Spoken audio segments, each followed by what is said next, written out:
नाज़रीन आदाब, बदलता मंजर के शुमारे में आप सबका इस्तकबाल है। हमारी कोशिश है कि इस प्रोग्राम के जरिए रियासत जम्मू और कश्मीर में अवामी खिदमात से मुंसलिक शोबे-ए-जात की बदलती रफ्तार का सरसरी जायजा पेश किया जाए।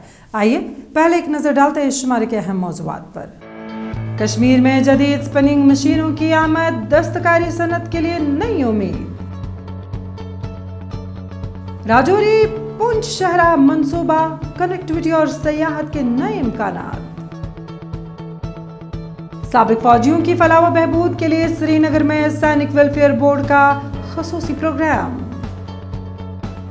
उधमपुर के गांव में टमाटर के रिकॉर्ड पैदावार, रिटायर्ड फौजी किसान ने दी नई पहचान।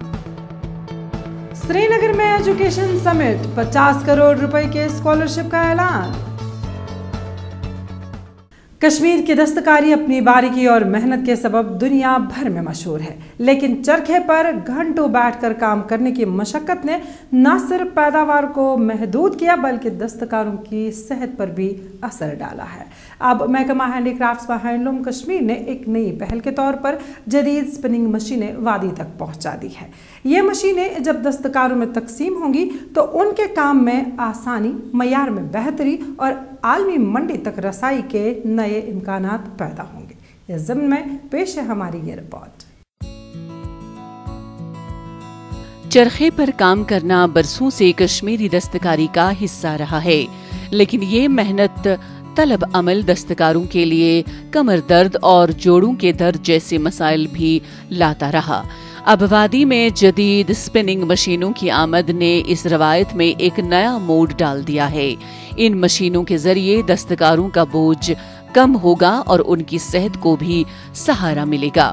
दस्तकारी से जुड़े अफराद का मानना है कि जदीद स्पिनिंग मशीनों की आमद से कश्मीरी दस्तकारों के काम में एक नई रवानी पैदा होगी। देखिए, आपको मालूम होगा कि पश्मीना हमारा जम्मू कश्मीर, खास कश्मीर का हमारा एक हॉट सेलिंग प्रोडक्ट है और जो हमारा एक्सपोर्ट है उसका काफ़ी ज़्यादा इन्हिसार इस पश्मीना पे भी होता है। इसी के सिलसिले में पश्मीना जो ये चरखा हमने लाए हैं, जैसे मैंने पहले ही कहा कि इसकी प्रोडक्शन काफ़ी ज़्यादा इंक्रीज़ होगी, इस पे काम ज़्यादा अच्छा होगा, एफिशिएंसी ज़्यादा होगी, वेस्टेज कम होगा और जो नई जो अभी हमारे नए ट्रेनीज़ हैं उनको ये चीज़ें मुहैया करवाने का ये भी मकसद है कि वो उसकी तरह रुझू ज़्यादा हो जाए, वो इसमें इंटरेस्टेड हो, इसमें शिरकत करे और हमारा आर्टिज़न जो हमारी तादाद बढ़ने के साथ साथ हमारी प्रोडक्शन भी इंक्रीज़ हो जाए। महकमा हैंडीक्राफ्ट्स व हैंडलूम के मुताबिक ये इक़दाम खाम माल के बेहतर इस्तेमाल और ज़िया की रोकथाम के लिए अहम साबित होगा। चरखों पर दागे का एक बड़ा हिस्सा ज़ाया हो जाता था, लेकिन मशीनों के इस्तेमाल से न सिर्फ बचत होगी बल्कि पैदावार में भी इजाफा होगा। ये आर्टिज़न के लिए बहुत ही ज़्यादा कंफर्टेबल है क्योंकि इस पर सीटिंग अरेंजमेंट जो है वो सीट पे होता है, ठीक है, जिसके वजह से वो कंफर्टेबल बैठते हैं तो काम अच्छे से हो पाता है और इसकी प्रोडक्शन जो है वो ट्रेडिशनल से बनस्बत ज़्यादा हो जाती है और क्वालिटी भी अच्छी होती है और ये अट्रैक्टिव भी है। जो दिन ब दिन ये काम ट्रेडिशनल जो है हमारा पीछे जाता जा रहा था, लेकिन जो ये इनोवेटिव प्रोडक्ट है ये अपने आप ये दूसरों को अट्रैक्ट करता है अपनी ओर, जिसकी वजह से एक रोज़गार के लिए भी मुहैया चीज़ हो रही है। माहिरीन का मानना है कि मुस्तकबिल में ये तब्दीली कश्मीरी हैंडलूम को नई मंडियों में ले जाने का जरिया बनेगी। आलमी सतह पर मयार और मिकदार दोनों की जरूरत होती है और जदीद मशीनें यही खिला पुर करेंगी। इस इक़दाम से दस्तकारों की रोजी रोटी बेहतर होगी और कश्मीरी मसनूआत को मजीद शोहरत मिलेगी। हमारी वही कोशिश है कि हर एक आर्टिज़न तक वो पहुँच जाए ताकि वो उसको भी फ़ायदा पहुँचे और कश्मीर हमारा ट्रेड भी चले। बात तो वही है और कुछ नहीं है, क्योंकि हमें बहुत मेरी उम्र है आज इतनी, मुझे बहुत प्यार है इसके साथ। बहुत चल रहा था ये हमारा कश्मीर आर्ट जो थे, लेकिन आजकल तो आप देख रहे हैं कि कुछ नहीं है, कोई मार्केट ही नहीं है इसका, क्योंकि अब और कुछ आ गया। लेकिन हम चाहते हैं कि वापस आए, जो ओरिजिनल चीज़ है वही बन जाए, इसीलिए तो ये तब्दीलियाँ लाते रहते हैं हम। कश्मीर की सरजमीन पर जदीद स्पिनिंग मशीनों की आमद महज एक टेक्निकल पहल नहीं बल्कि दस्तकारी सन्नत को नई जिंदगी देने का अज़म है। ये मशीनें जब दस्तकारों तक पहुंचेंगी तो उनके लिए आसानी, सेहतमंदी और खुशहाली के नए दरवाजे खुलेंगे। यूं सदियों पुरानी ये रवायत जदीद तकाज़ों के साथ मजीद निखर कर सामने आएगी।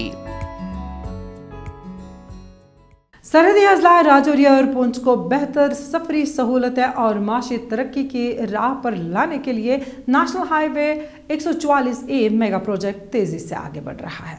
3 सुरंगों और 13 पुलों पर मुश्तमिल ये शाहरा न सिर्फ सफर का वक्त कम करेगी बल्कि खित्ते में तिजारत और सयाहत के नए दरवाजे भी खोलेगी।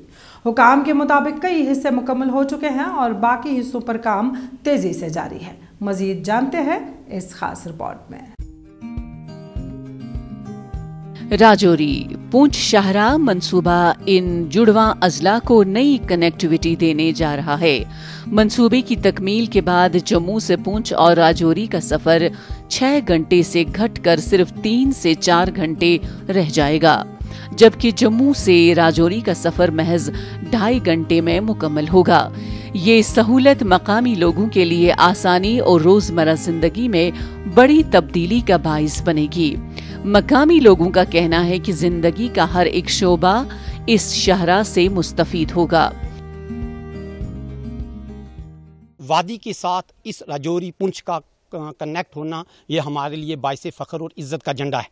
और यहाँ से जो कनेक्ट हुई है रोड कश्मीर वैली की तरफ, यहाँ से शुपियाँ, बुफलियास, इन सब इलाकों के लोग आसानी से जो है वो जम्मू की तरफ अपना सफ़र कर सकते हैं। और उनका सफ़र जो आसानी से होता है उससे जो है उनका बहुत सारे उनके मसाइब जो थे वो ख़त्म हो चुके हैं। और ये एक छोटी बात नहीं है, ये बहुत बड़ी बात है कि हमारे लिए इस रोड का जो इंतज़ाम हुआ है, इसको हम अगर देखें तो ये सरकार की एक बहुत बड़ी जो है हमारे लिए डेवलपमेंट का काम है। राजौरी पुंछ शाहरा मंसूबे के तहत 3 सुरंगे और 13 पुल तामीर किए जा रहे हैं। बॉर्डर रोड ऑर्गेनाइजेशन के मुताबिक एक सुरंग मुकम्मल तौर पर तामीर हो चुकी है और ट्रैफिक की आवाजाही शुरू हो चुकी है, जबकि 4 पुल मुकम्मल हो चुके हैं और सुंदरबनी, नौशहरा और राजौरी के दरमियान का हिस्सा तकरीबन 95% तैयार है। अगरचे बारिशों के सबब रफ्तार सुस्त रही मगर बाकी हिस्सों में भी तेजी से काम जारी है। यहाँ पे बहुत सारे टनल बने हैं, बीजी में भी टनल बन रहा है और पीछे हमारा चौकी जगरा का टनल हो गया और उसके बाद में हमारी ये नौशहरा का टनल वगैरह है, ये भी बन के कम्प्लीट हो चुका है। और जो घंटे 4 या 5 घंटे से गाड़ियाँ जम्मू से राजौरी में पहुँच रही थी वो मेरे ख्याल में आप 2.5-3 घंटे में आराम से पहुंच रही हैं। और यात्रियों की जो असुविधा आती थी, धूल और बाकी टर्न्स की परेशानियां, वो भी सेफ्टी मेजर से भी अगर कहूँ, पस्सियाँ वगैरह आना, स्लाइडिंग्स वगैरह आना, उससे भी उन लोगों की सेफ्टी हुई है। राजौरी पुंछ शाहरा मंसूबे को हुक्काम सयाहत और तिजारत के लिए गेम चेंजर करार दे रहे हैं। उनका कहना है कि इस सड़क से पीर पंचाल खित्ते के कुदरती हुस्न तक रसाई हासिल होगी, रोजगार के नए मौके पैदा होंगे और मकामी मईशत को तक़वियत मिलेगी, जबकि शोबा सेहत, तालीम और इक़्तिसादियात को एक नई जुहत मिलेगी। सर इसमें 3 टनल है सर। जी सर, अभी एक ऑलमोस्ट कंप्लीट होने वाला है सर पिछले प्रोजेक्ट का अपना, इस प्रोजेक्ट का 2 टनल चल रहा है सर अभी। और ब्रिज इसमें है 13 ब्रिज है इसमें सर। 4 ब्रिज कंप्लीट हो चुके हैं अभी और 9 प्रोग्रेस में है सर। बहुत सारे जो सर रोड बन रहा है, जो मार्ग बन रहा है अभी चल रहा है सर, इससे अभी हमारा जो पिछले अभी एडजस्टिंग रोड है सर, उससे कोई 9.5 किलोमीटर शॉर्ट हो जाएगा ये रोड। तो यहाँ के लोकल पब्लिक को बहुत ज़्यादा फायदा मिलने वाला है इस रोड से। राजौरी पुंछ शाहरा मंसूबा महज एक सड़क नहीं बल्कि तरक्की और इम्कानात की अलामत है। ये मंसूबा जहां फासले घटाएगा वहीं खित्ते को सयाहत, तिजारत और खुशहाली के नए दौर में दाखिल करने का जरिया भी बनेगा। मुल्क के मुख्तलिफ हिस्सों की तरह जम्मू व कश्मीर में भी साबिक फौजियों और शहीद अहलकारों के ख़ानदानों की देखभाल और फलाह व बहबूद के लिए मुतअद्दिद इक़दाम जारी है। श्रीनगर में सैनिक वेलफेयर बोर्ड ने एक खसूसी प्रोग्राम मुनक़िद किया जिसमें न सिर्फ स्कीमों और सहूलियात की जानकारी फराहम की गई बल्कि साबिक फौजियों और शहदा के अहल खाना को एक दूसरे के साथ जुड़ने का मौका भी मिला। इस मौके पर अहलकारों ने बोर्ड के इक़दामात को काफ़ी सराहा और मज़ीद ऐसे प्रोग्रामों की ज़रूरत पर जोर दिया। श्रीनगर में सैनिक वेलफेयर बोर्ड ने एक खसूसी प्रोग्राम मुनक्किद किया। प्रोग्राम में बड़ी तादाद में शहदा के अहल खाना और साबिक फौजी शरीक हुए। शुरका का कहना था कि सैनिक वेलफेयर बोर्ड की बदौलत उन्हें माली इमदाद, तालीमी सहूलियतें और तिब्बी मुआवनत जैसे मुतादिद इक़दामात मयस्सर आते हैं। उनके मुताबिक ये इक़दामात न सिर्फ अमली सहारा फराहम करते हैं बल्कि उनकी कुर्बानियों को याद रखने और तस्लीम करने की अलामत भी हैं। ऐसे प्रोग्राम उन्हें एक दूसरे के दुख दर्द को बांटने और बेहतर रिश्तों में जुड़ने का भी मौका फराहम करते हैं। सैनिक भवन में अक्सर ऐसे प्रोग्राम होते रहते हैं और हम चाहते हैं अक्सर हो भी जाए, क्योंकि सैनिक वेलफेयर हमारा बहुत ज़्यादा ध्यान रखता है। मैं शहीद परिवार से बिलोंग करती हूँ, मैं वार विडोर भी बानू हूँ। बहुत सारी ज़रूरत है शहीद परिवारों को, क्योंकि शहीद परिवार वो लोग हैं इधर कश्मीर में जिनको बाहर कोई वो नहीं मिलती है। अगर इनको कोई भी आशा मिलती है, कोई भी रिप्लाई मिलता है तो वो ZSW से ही मिलता है। शुरका ने प्रोग्राम के इनाकाद को खुश आइंद करार देते हुए कहा कि इस तरह के इज्तिमाआत से न सिर्फ मालूमात का तबादुला होता है बल्कि एक दूसरे की मुश्किलात और तजुर्बात को समझने का मौका भी मिलता है। उन्होंने जोर दिया कि इस नौइयत के प्रोग्राम मुस्तकिल बुनियादों पर मुनाकिद किए जाएं ताकि साबिक फौजियों और शहदा के अहल खाना की आवाज़ ज्यादा मौसर तरीके से सामने आ सके। इस तरह के प्रोग्राम हमेशा होने चाहिए। उससे क्या होता है, एक दूसरे का दुख दर्द, उससे मान लो मजबूरी, कुछ परेशानियां होती है, उससे क्या होता है एक दूसरे से हल हो जाती है ये चीज़ें कि भाई ये एक्स सर्विसमैन हाँ हमें बुलाते हैं या कोई बड़े फंक्शन होते हैं, एक्स सर्विसमैन को पक्का 100% उसको बुलाना चाहिए, क्योंकि उसका हौसला अफजाई होता है। बाकी वो वार के लिए तो हमेशा तैयार रहता है, कभी भी वार होता है या कुछ भी है अपने देश के लिए आफताएँ आती है, जैसे फ्लड वगैरह होता है या कुछ अल्लाह न करे कुछ बीमारियाँ पैदा हो जाती है, तो सबसे पहले वो एक्समैन ही आगे निकलता है कि बोलता है नहीं मैं अपना जितना भी 100% देने की वो कोशिश करता है। सैनिक वेलफेयर बोर्ड के हुक्काम ने इस मौके पर बताया कि जम्मू व कश्मीर में मुल्क की दीगर रियासतों के मुकाबले में साबिक फौजियों की तादाद ज्यादा है। इसी वजह से यहाँ उनके लिए फलाही स्कीमों का दायरा भी वसी रखा गया है।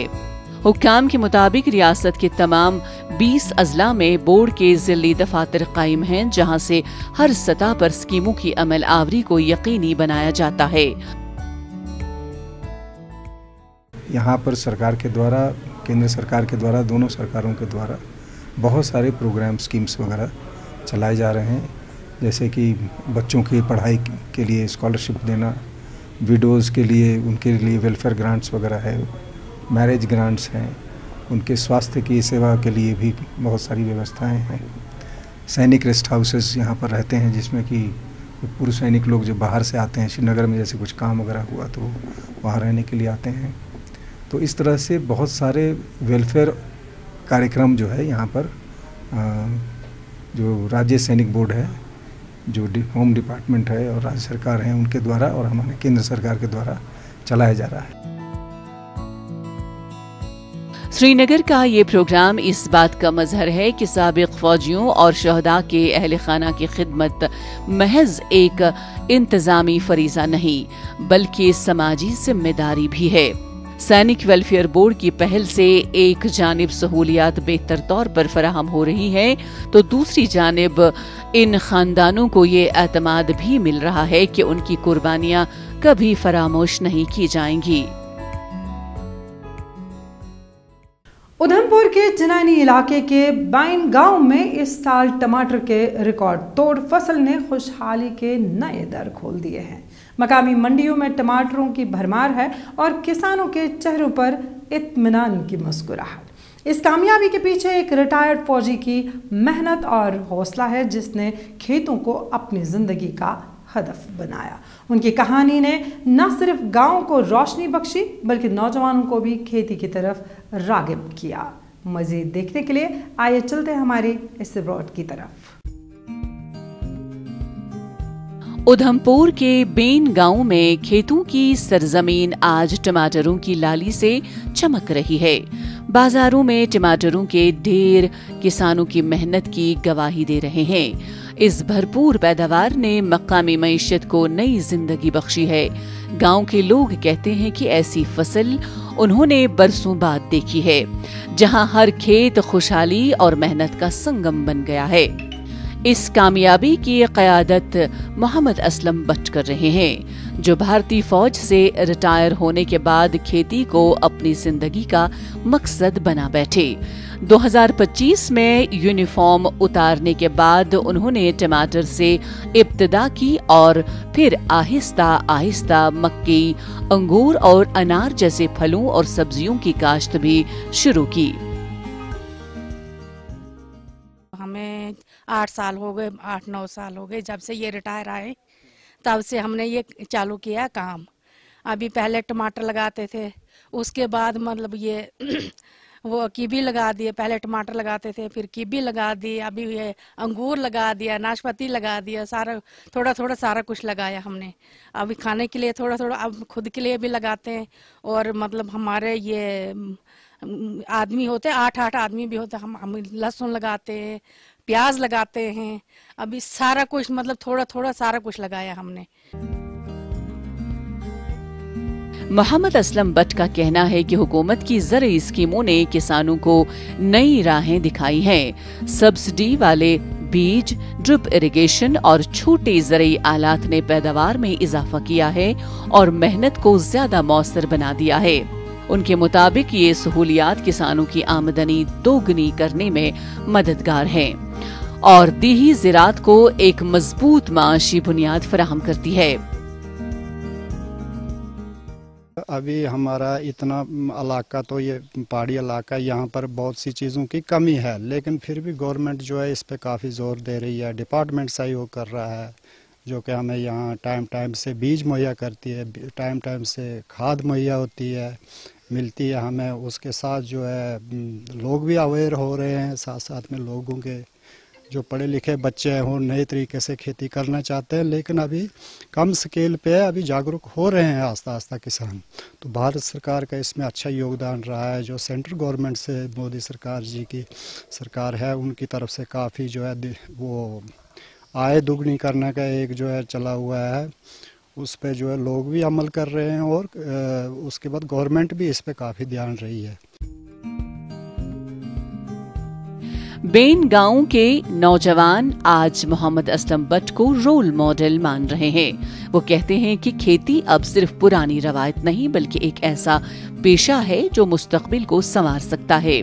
नौजवान खेतों में नई तकनीक, बेहतर बीज और जदीद तरीके अपनाकर अपनी तकदीर बदलने के ख्वाब देख रहे हैं। इस फजा में गांव और फितरत के दरमियान एक हसीन हम आहंगी दिखाई देती है, जहां टमाटर की लाली, अंगूर के खूशे, मकई के खेत और अनार के दरख्त एक खुशहाली का पैगाम देते हैं।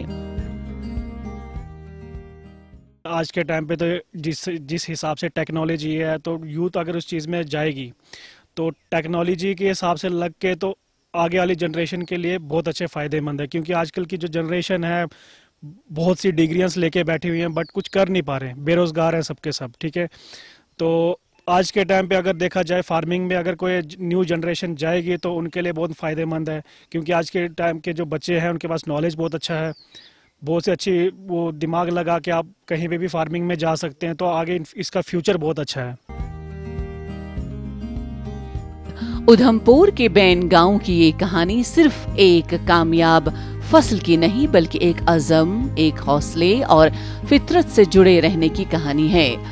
रिटायर्ड फौजी से किसान बनने वाला मोहम्मद असलम बट साबित कर रहे हैं कि अगर मेहनत और सलीका हो तो खेत सिर्फ जमीन नहीं बल्कि खुशहाली और उम्मीद के चिराग भी बन सकते हैं।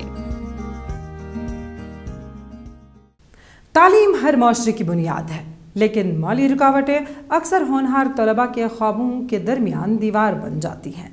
ऐसे में श्रीनगर में मुनाकिदा एजुकेशन समिट ने जम्मू व कश्मीर के नौजवानों के लिए नई उम्मीद जगाई है। पंजाब अनएडेड कॉलेज एसोसिएशन ने इस मौके पर 50 करोड़ रुपए के स्कॉलरशिप का ऐलान किया, जिसका मकसद मुस्तहिक और बासलाहियत तलबा को आला तालीम के मौके फराहम करना है। ये इकदाम न सिर्फ तालीमी मुस्तकबिल को रोशन करेगा बल्कि वादी के नौजवानों को कौमी दायरे में आगे बढ़ने का हौसला भी देगा। आइए देखते हैं ये रिपोर्ट। श्रीनगर में मुनक्किदा एजुकेशन समिट ने जम्मू व कश्मीर के हजारों तलबा के लिए उम्मीद की नई किरण रोशन की। पंजाब इन एडेड कॉलेजेस एसोसिएशन और कश्मीर करियर काउंसलर्स एसोसिएशन ने मुश्तरका तौर पर ये समिट मुनक्किद की, जहां तलबा, वालिदैन, माहिरीन तालीम और एजुकेशन काउंसलर्स बड़ी तादाद में शरीक हुए। इस मौके पर 50 करोड़ रुपए मालियत के स्कॉलरशिप पैकेज का ऐलान किया गया, जो मुस्तहिक और होनहार तलबा के तालीमी ख्वाबों को हकीकत बनाने में मददगार साबित होगा। कश्मीर में ऐसा कोई कॉलेज, प्राइवेट कॉलेज, यूनिवर्सिटीज़ नहीं है, ना हम आज तक कर पाए। अब अगर पंजाब गवर्नमेंट की तरफ से या पंजाब के जो एसोसिएशंस हैं कॉलेज और यूनिवर्सिटीज़ की, वो आज यहाँ पे आए तो हम सब को इनका खुशामदीद करना चाहिए। और ये जम्मू कश्मीर के बच्चों के लिए एक खुशी की बात है कि पंजाब के कॉलेजेस की जो एसोसिएशन है वो कश्मीर आ रहे हैं और वो बोलते हैं कि हमसे आप स्कॉलरशिप्स ले लो, वो बोलते हैं कि आप हमारे पंजाब में पढ़ने आ जाओ। PUCA के सदर डॉक्टर अंशु कटारिया ने अपने खिताब में कहा कि ये इक़दाम जम्मू व कश्मीर के बासलाहियत मगर माली रुकावटों का शिकार तलबा के लिए एक तारीखी मौका है। उन्होंने बताया कि पंजाब के 20 नुमाया तालीमी इदारे इस स्कॉलरशिप मुहिम में शामिल हुए हैं, जो मुख्तलिफ शोबाजात में तलबा को आला तालीम के मौके फराहम करेंगे। इस समिट में 200 से ज़ायद एजुकेशन काउंसलर्स ने भी वालिदैन और तलबा की रहनुमाई की, ताकि वो अपने करियर के रास्ते बेहतर तौर पर मुंतखब कर सकें। ये पहली बार ऐसा हुआ है जब देश की एक एसोसिएशन जो कि प्राइवेट अनएडेड कॉलेजेस को रिप्रेजेंट करती है, जिसका नाम है पुक्का, पंजाब अनएडेड कॉलेज, जिसका मैं प्रेसिडेंट हूँ, उसकी तरफ से पंजाब के टॉप के 20-25 कॉलेज मिलके लगभग 50 करोड़ की स्कॉलरशिप लेके आए हैं जम्मू कश्मीर के छात्रों के लिए। इसके लिए हमने जो यहाँ की काउंसलर एसोसिएशन है उसके संपर्क किया, और जो ये बच्चे हैं इन बच्चों को पर कॉलेज लगभग 20 करोड़ से लेकर टोटल कॉलेज जो 20 करोड़ से लेकर 50 करोड़ की स्कॉलरशिप मिलनी है। इसके लिए आज हमारा श्रीनगर में हमारा काउंसलर मीट चल रहा है, जिसमें लगभग 200-250 काउंसलर हम 25 कॉलेजों को मिलेंगे। फिर हम कैंपेन चलाएंगे। जम्मू कश्मीर के जो छात्र हैं जिनके पास मार्क्स है, मनी नहीं है, मेरिट है, मीन्स नहीं है, ऐसे बच्चों को आइडेंटिफाई करके हम पंजाब में उनको पढ़ाएंगे, उनको जॉब दिलवाएंगे। कश्मीर करियर काउंसलर्स एसोसिएशन के नुमाइंदों ने कहा कि ये स्कॉलरशिप पैकेज दीही और पसमानदा पस मंजर रखने वाले तलबा के लिए सबसे ज्यादा फायदेमंद होगा। उनके मुताबिक ये इक़दाम न सिर्फ माली बोझ को कम करेगा बल्कि कश्मीरी तलबा को मुल्क के बेहतरीन तालीमी इदारों तक रसाई भी देगा। ये जो यहाँ पे पोका वालों ने ये बनाया है, जो इतने 19-20 कॉलेज लाए हैं फ्री एजुकेशन के लिए, मतलब यहाँ पे इनका कोलैबोरेशन है विद KCCA, तो इन्होंने हमें पहले यहाँ पे ये बुलाया कि आप आ जाइए हमारे साथ कोलैबोरेशन करके यहाँ के बच्चों के फ़ायदे के लिए करिए। क्योंकि इसका प्रेसिडेंट जो है वो अंशु कटारिया है, वो सिंस लास्ट 20 ईयर्स से यहाँ पे आ रहे हैं। बहुत बार इसने बच्चों को हेल्प भी की है। अगर कोई भी प्रॉब्लम पंजाब में होती है बच्चों की, तो हम उसको फ़ोन लगाते हैं तो वो सॉल्व कर देते हैं। तो हम बहुत खुश है कि इससे कि यहाँ पे ये बच्चों के फ़ायदे के लिए ये आए हैं, यहाँ पे सारे कॉलेज आए हैं पंजाब के, तो we welcome all these college. Education summit में किया गया ये तारीखी ऐलान जम्मू व कश्मीर के तलबा के लिए एक नए तालीमी सफ़र का आगाज़ है। अगर इस तरह के इक़दामात तसलसल के साथ जारी रहे तो वादी के नौजवान न सिर्फ माली मुश्किलात पर काबू पाएंगे बल्कि आला तालीम हासिल करके अपने मुस्तकबिल को रोशन बनाने में कामयाब होंगे। नाज़रीन, इसके साथ ही हमारा आज का शुमारा इख्तिताम पजीर होता है। हमारा शुमारा आपको कैसा लगा, इस बारे में आप अपनी राय हम तक ज़रूर पहुंचाइएगा। हमारा ईमेल आईडी है badaldamanzarkashmir@gmail.com। आज के लिए बस इतना ही। आइंदा शुमारा लेकर इंशाल्लाह फिर हाजिर होंगे। जब तक के लिए रखिए अपनी दुआओं में शामिल और रखिए अपना ढेर सारा ख्याल। अल्लाह हाफ़िज़।